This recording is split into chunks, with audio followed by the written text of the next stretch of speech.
గురుగారు అసలు నిజంగా ఈ పచ్చటి ప్రకృతి సో దాదాపుగా 500-600 అడుగుల ఎత్తులో ఈ కొండపైన నరసింహస్వామి కొలువై ఉన్నారు.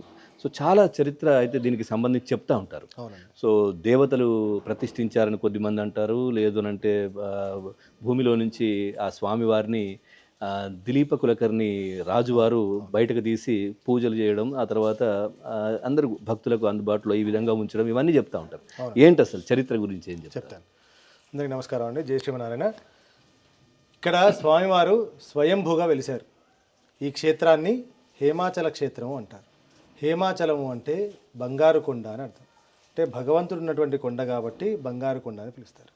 హేమము అంటేనే బంగారము, అచలము అంటే కొండ. అలా ఈ క్షేత్రంలో స్వామివారు స్వయంభూగా వెలిశారు. అలా అని ఆయనగా ఈ కొండను తొలుచుకొని బయటికి రాలేదు.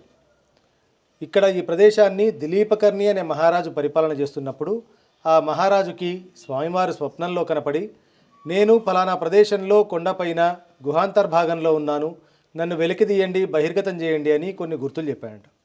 స్వామివారు చెప్పినటువంటి ఆ గుర్తుల ఆధారంగా ఆ మహారాజు తన దగ్గరున్నటువంటి 76,000 మంది సైన్యంతో వచ్చి ఈ కొండని కొంచెం కొంచెంగా తవ్వుతూ స్వామివారిని బయటికి తీయడం జరిగింది. అలా తొలుస్తూ వస్తున్న సమయంలో స్వామివారు బహిర్గతం అవుతున్నప్పుడు ఆయనకి నాభిలో ఒక గుణపం వెళ్ళి బలంగా పొడుచుకుందట. ఆ దెబ్బ తగలంగానే ఆయనకి బాధేసింది.